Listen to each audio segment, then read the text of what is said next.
Yeah, welcome. Let us have a discussion on the Kubernetes architecture. So if you see the architecture of the Kubernetes, you'll be having Kubernetes master machine followed by the workers.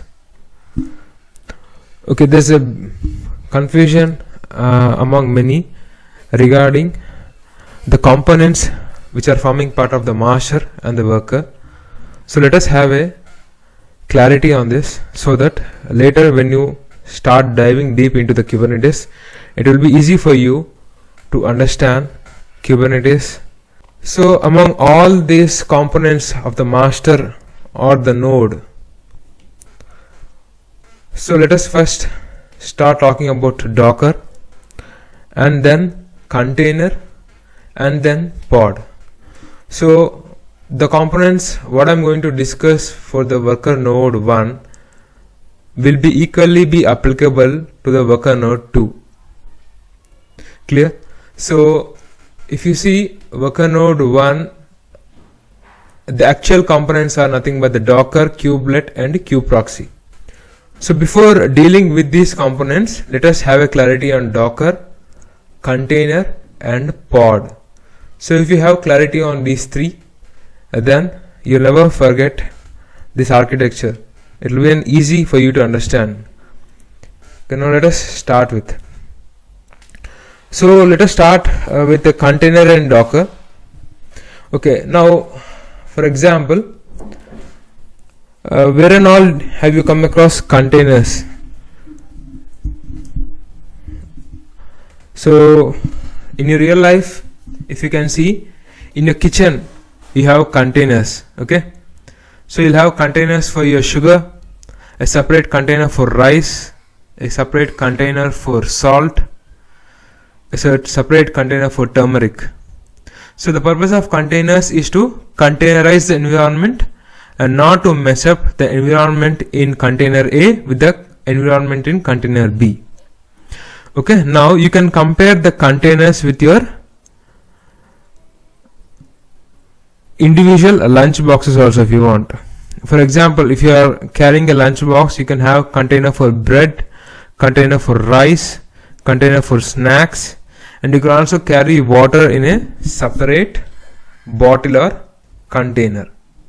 So at the end, container means to containerize the environment. Okay, so in this scenario of Kubernetes, containers are nothing but deployable application. They hold specific environment. Okay, now inside the container, what is that you'll be having? You'll be having an application inside the container. Okay, so straight away you'll not have an application as it is. The application is converted into an image and that image will be running inside the container. So creating the application as an image is a separate and a challenging task in a real time, but that's entirely a different thing which we have to have separate hands-on and learn in deep. Now coming back to the Kubernetes architecture and the containers, if you see, when a container is running, nothing but the application which you have converted into an image will be running inside the container. So when an application is running, obviously the application will you'll take the help of the resources. So usually what are the major resources it will take? Nothing but the RAM and CPU. So inside the container, when the application is running, it will be taking the help of RAM and CPU. So from where are the RAM and CPU being utilized? So it is nothing but from the host machine, the RAM and CPU are utilized. Clear? So usually there will be only one underlying host machine to run containers. So if someone asks you how many containers can be created, it depends on the capacity of the host machine, because inside the container when an application is running, the application will utilize the host machine resources. So automatically how many containers can be created, it will depend on the capacity of the host machine or the underlying host machine. Okay, clear till here? Now, so what will be usually inside an image? As I said, the application will be converted into an image and it will be running inside the container. But inside the image, not just the application, but you will also have libraries, binaries, and also operating system. Usually images are said lightweight. The reason is it will have an operating system without a kernel. So the question is, from where the kernel will be used? The kernel will be used from the host machine. So this is how container works. So as said, containers will take support of the host machine's hard disk and RAM. Only then the containers will start running. Now RAM and hard disk are used only when the container is running. If the container is not running, obviously the RAM and hard disk are left back to the host machine. So RAM and hard disk will be unutilized when a container is stopped. If container is not running, as said, the RAM and hard disk are not used. Container will hold application inside it. So only if application is running, then only it is said as container is running. So with this background of container, so now you should have come to an understanding why do you require Docker as one of the component for this worker node. So it is obvious that without Docker you cannot create container. So all the creation of the container, start, stop, destroying the container, all this is done and it is possible with the help of the component called Docker. So I hope you are clear with this concept of the component called Docker and followed by the background what I have given for the container. Now let us go with the understanding on this component called pod. Actually pod is not a main component. In a node the main components are nothing but Docker, kubelet and kubeproxy. But let us also have a clarity on pod, so that you'll have a clear understanding what is pod, what is container, so the difference between a pod and a container, so that once the clarity is obtained, it will be easy for you to understand deep in Kubernetes.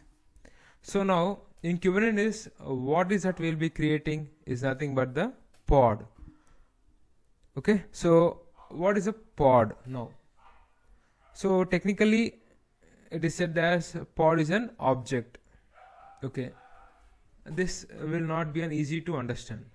So let us compare it to a layman example. So as I said, containers are nothing but your lunch boxes. Okay, but pod is nothing but your lunch bag. What is pod? Pod is nothing but your lunch bag. If pod is your lunch bag, container is your lunch box. So for example, if you are carrying a lunch bag or if you are carrying lunch to your office, is it that you'll be carrying one lunch box in one hand which is having rice, another lunch box with bread in another hand and water bottle in your bag? It is not the case.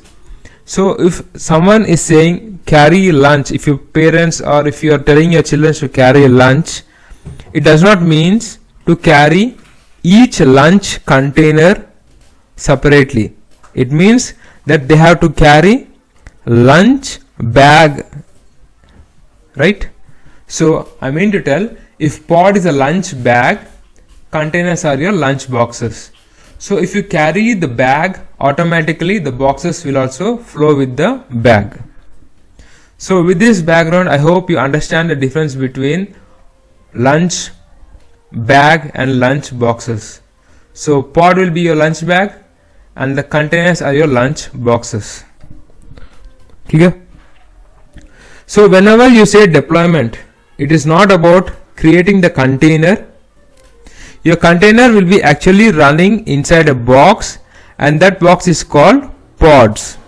Your Kubernetes will be managing the box, and inside the box called pod, container will be running. So going forward, if you want to create a container, you will not say create a container, but you will say create the object of the type pods. Okay.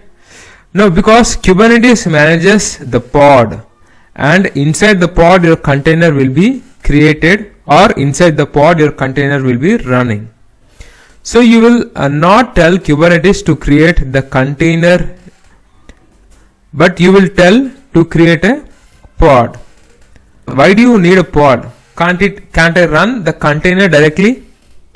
So the answer is, as we discussed, for lunch there are few supporting things needed, like you require, when you are carrying a lunch bag, apart from the lunch boxes, so if you have one box with rice, one box with bread and one box with snack, if you carry these 3 containers, is it sufficient? No. It requires a napkin, it requires a spoon, and it also requires some other supporting things. So the same way, there are some supporting things needed for the container, so that everything we will put together into a bag, which is nothing but pod. So pod is the layer, and inside the layer called pod, you will be having your container running. By default, for every pod there will be one container. So understand, by default for every pod there will be at least one container. Every pod will have a unique IP address. So when your application is running inside the container, nothing but it is running inside the pod. So to access your application which is running inside the pod, which means which is running inside the container, you should access the pod IP address. So every pod will have a unique IP address.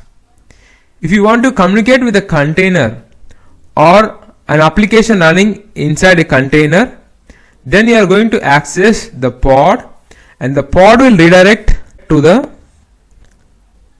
container, and inside the container you will be having your application running. In Kubernetes, anything that you are going to start, stop is nothing but the pod. So you will start the pod, you will stop the pod, and inside the pod you will have the container. Now if you have, I think you might have heard something called replicas in Kubernetes. Okay, so if your requirement is to have 2 replicas of the container, okay, if you want to have 2 replicas of the container, then Kubernetes, what it will do is, it will create 2 pods. Getting the point? And there is something called scaling also. So whatever that you want to scale in Kubernetes, you will be scaling the pod. Okay, for example, if you say, if you have an application like a Facebook application, and you want to create 6 containers or 6 replicas, then Kubernetes will create 6 separate pods, and in each of the pod there will be one container running. So Kubernetes will be finding the machine capacity in which pods have to be created, depending on which, or depending on the resources that you have given. So if I tell I want 4 GB to create a container, it is not the container but it is the pod that Kubernetes will be creating. So Kubernetes will go and check which worker node has got 4 GB of resources available. So that 4 GB can be either a RAM or a CPU, or it can be a combination. So what Kubernetes will do, it will go to the worker node and check which machine has got that 4 GB of capacity, and based on the availability, if worker node 2 is having the capacity of 4 GB available, then in this worker node 2 pod will get created, and in the pod containers will be made available. And last but not the least, you cannot have a logic like pod on one machine and pod on one machine and the container in another machine. That is never possible.